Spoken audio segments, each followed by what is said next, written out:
Good morning, good morning, good morning. And I hope you are having a beautiful Sunday morning. And let's get started by opening your hands up and repeat after me. Divine Beloved, today is an awesome day. It is a new day for me to start over. And in faith, I move forward with love and gratitude,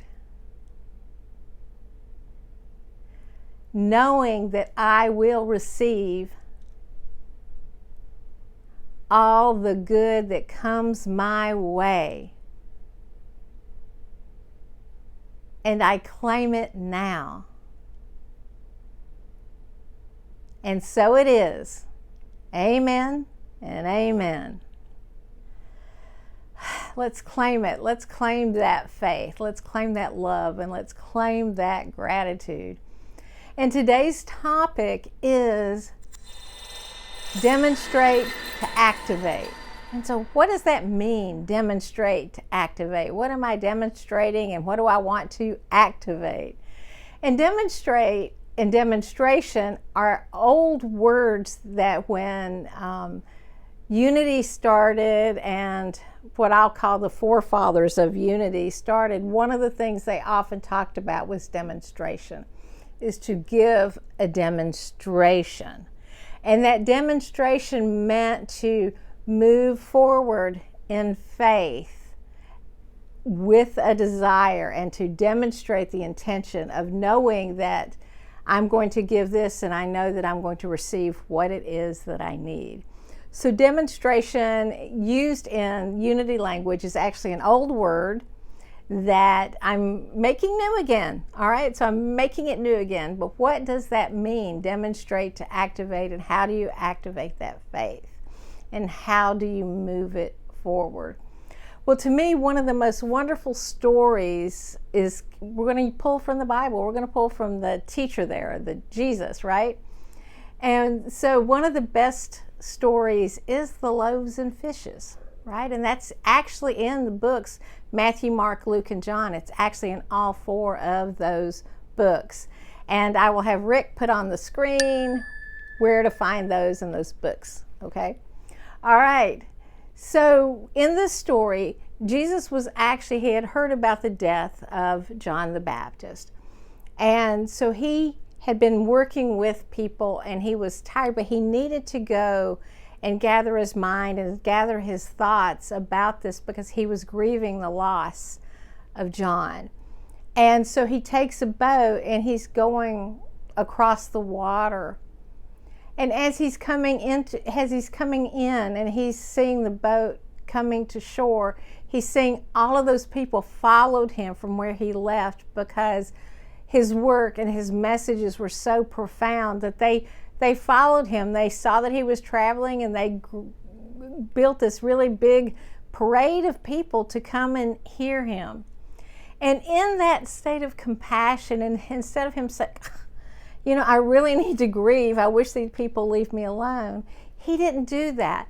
With that compassion that he had, and he was so filled with that compassion and love, he stayed and he healed the people. He gave his messages, and as time was going on, the disciples says it's getting late and we need to send the people into the villages. We need to send them away and into the nearby villages so that they can get food because people are getting hungry.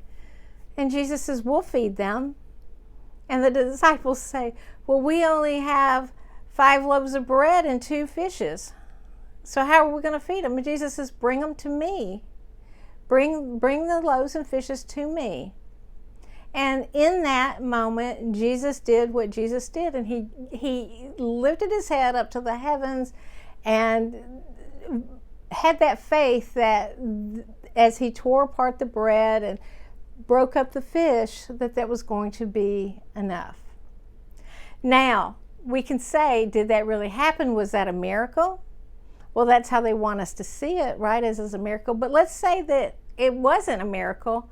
Other people might have had food with them and they're going, I'll share. Either way, it was inspired feeding the people.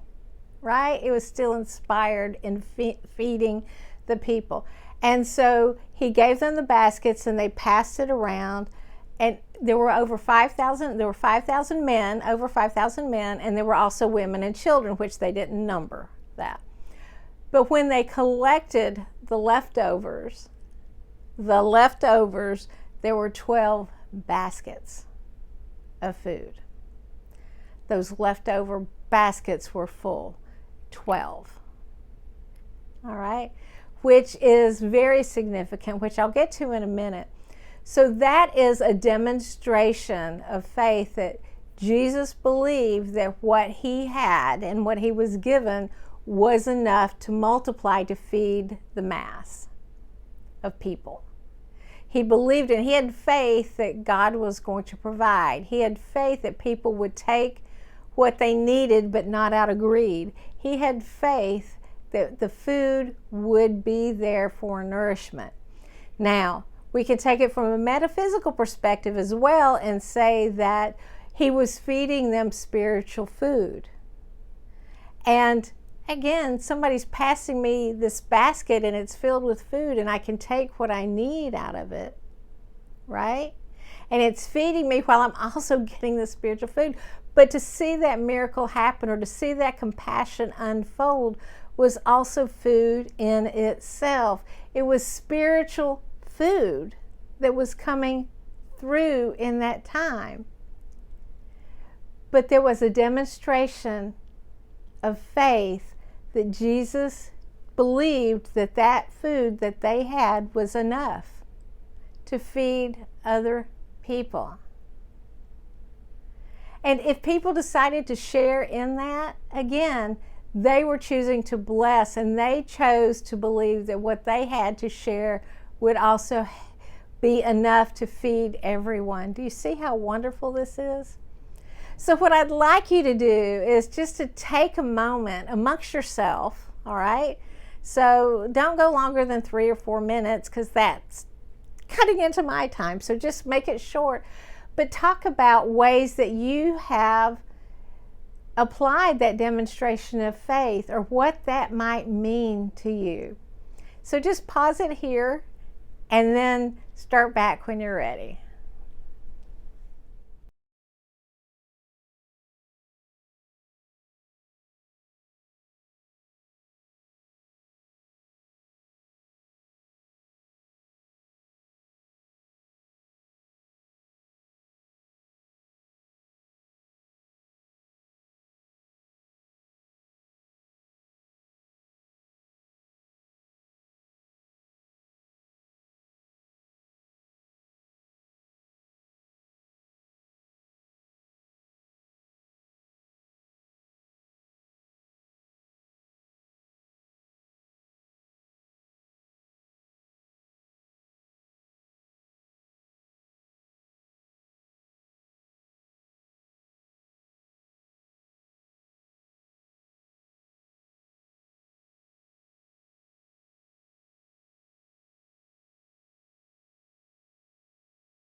Okay, so I hope that you were able to do some real powerful sharing in that about how that looks to you and what you learned from this little part of a message.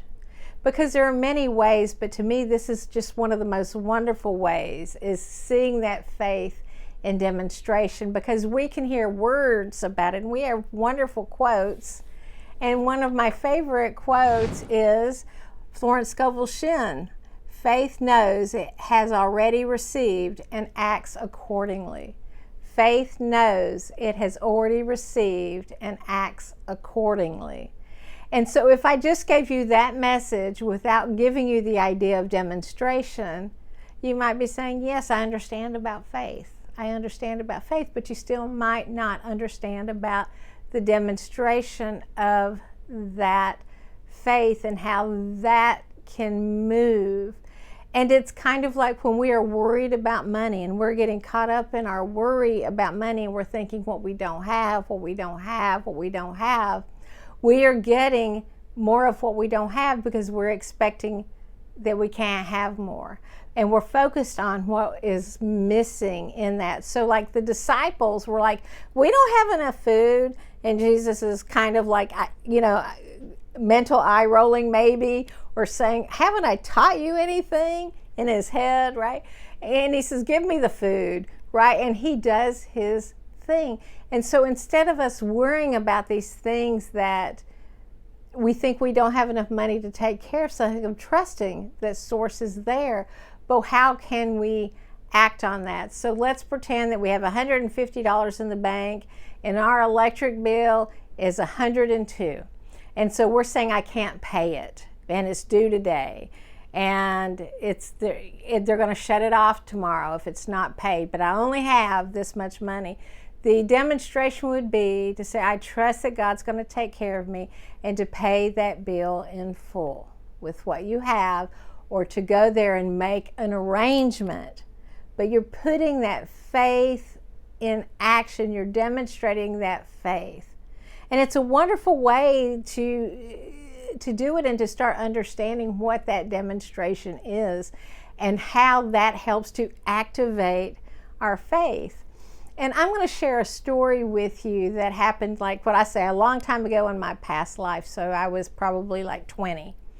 And I was married to my ex-husband, and we lived in Arizona, and we were going to go meet a friend that had just had a house built out in this neighborhood that they were just starting. But it was along these long, dirt, dusty roads. It was like July, and we had gone like 20 miles down this dirt road, and there's not GPS like we have today, right? There weren't cell phones like in the way that we have them now.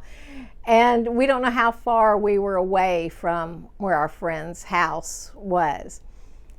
And the car overheated. And when it started to get hot, he had turned off the air conditioning and all those kinds of things, and we were rolling down the windows. But the car overheated and it stopped, and it's, got the steam all going and that kind of thing. But they needed water. And my husband at the time, it was really easy for him to get irritated and to get upset. So he's mumbling and cussing and talking about his bad luck and that kind of stuff, and kind of like kicking the tires because he's upset. And I just kept saying, it's going to be okay. And that just would cause him to mumble more. But I kept saying, thank you, God, that I know that we're going to be okay. And I really just had this feeling, but it wasn't a few minutes after that happened. So I can't tell you if it was 3 minutes, if it was 5 minutes, if it was 10 minutes. I know that I wasn't sitting there too long listening to him be very upset. And out of the blue comes a water truck. Out of the blue comes this water truck. And it fills us up. And right behind him comes this really nice car. And, I think it was like a Lincoln or a Cadillac or something. And the guy was really nice and found out he was a realtor and he was going to go show somebody some property. But he had one of those giant cell phones in his car, and he says, "Do you need to call anybody?" And he waited for us to make sure that the car started and we were going along our way. And so he was there. So we had the call for help. We had the water truck that came like in the middle of this dry desert of what was happening. It was in that dry desert that this happened. And so the most wonderful thing in that was that, you know, we were able to get to our destination. Now, the funny thing was that they forgot they had invited us and went out of town. So that didn't help my husband's mood, but I kept saying, isn't it wonderful that we had this water truck show up and the guy with the phone? Isn't that wonderful? And so that's what I talked about all of the way home. And so there can be those moments in your life that you can see where that faith was restored you, where that faith restored you. And, you know, Eric Butterworth has a wonderful quote that to me really symbolizes how we think and what we do. And that quote is, "You do not receive what you pray for, nor even what you say you have faith in. You will always receive what you actually expect." And I'm going to read that again. "You do not receive what you pray for, nor even what you say you have faith in. You will always receive what you actually expect." All right, so it's like, so where is that faith, and are we expecting the best? Are we expecting to be fulfilled? Are we expecting to be able to harvest what we've the things that we've sown? Are we willing to do that? And so going back to the story, 12 baskets of food were collected. 12 baskets. It didn't come back as 2. 12 baskets were collected that were full. Now, I like to think of it this way, is that each of those baskets can represent a month, and there's 12 months in a year. So it's saying, have faith that your supply, that your needs are already provided for. Here's a basket that is full, overflowing for you to take out of, for you to use. That it's always there. And remember, we know that God is our source and it is an unlimited, powerful thing. But each of those baskets today in our lives can represent that we have the opportunity to be completely fed for the month, for the next 6 months, for the year, because it is an infinite source of supply. Now, the other thing that we can tie it to, being unitics, is we can tie it to the 12 powers. So each one of those baskets could represent a 12 power.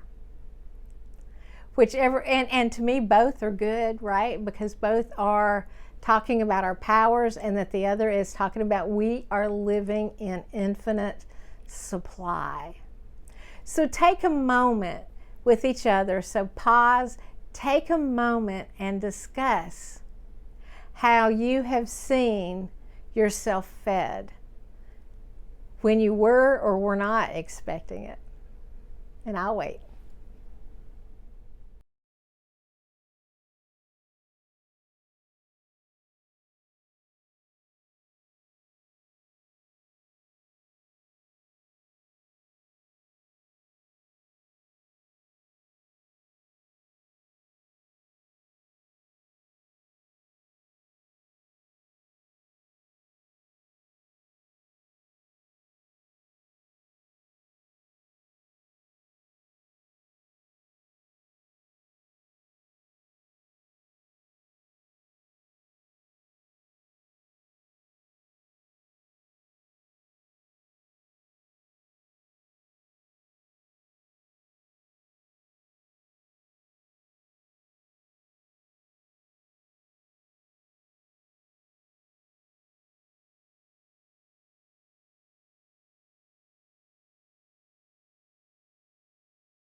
Okay, did you get some little wows or epiphanies of how faith kind of restored something? Or that how God showed up even when you weren't quite applying your faith, but that God was giving the demonstration of its infinite supply when you weren't ready. So God sometimes was the demonstrator for us to have the faith. And sometimes, again, we have to activate our faith and we demonstrate that. So wonderful examples is you want a new home, but you feel like you have to sell yours first, right? All right, but maybe you can still go and look for another home even if your house hasn't sold, even if you haven't even put it on the market yet. Or it's like one of those things like, well, I want to sell my house, but I have some things to do to it. But I want to sell it, but I don't feel like doing anything, or I actually need the money to do something. It's acting on faith. It's demonstrating, okay, God, I'm willing to move from this house. I have outgrown it. Thank you for everything that you've given. And now, thank you for providing the resources and the help for me to do what I need to do in order to sell the house so that the next person that moves in is extremely comfortable in it and has their needs provided for. Right? So those are things that we can do. We can play with those demonstrations. And when I'm talking about playing with them, I'm not talking about playing at them. I'm talking about enjoying it and getting into the fun of seeing what that's going to bring. And that demonstrations is often things that we do, but sometimes it's something that the universe is doing. So Florence Scovel Shinn, in one of her books, talks about the story of a woman who wanted new dishes. And she had just put out, thank you for my new dishes. I am grateful. And a neighbor or a friend gave her this plate, said, I was thinking about you and I want to give you this plate. And the lady took it, but the lady was upset because it had a crack in it. And she didn't want a cracked plate.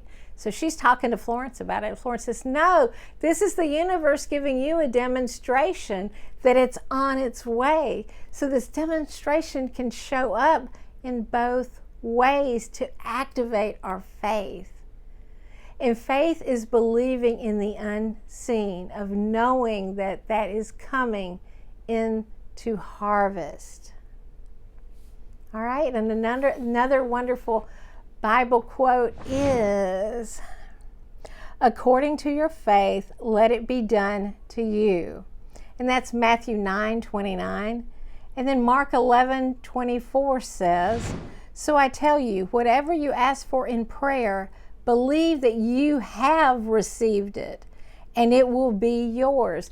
So it's not saying believe that you might get it on a Wednesday if you're really good. It's believing that you already have received it and being in the excitement of that and taking and putting your hand in that basket of unlimited source and supply that you're taking out. You're claiming what is yours, from the physical to the spiritual, that we are fed. So here is to your demonstration to activate your faith. And I want you to have a most beautiful day. And until next time, namaste.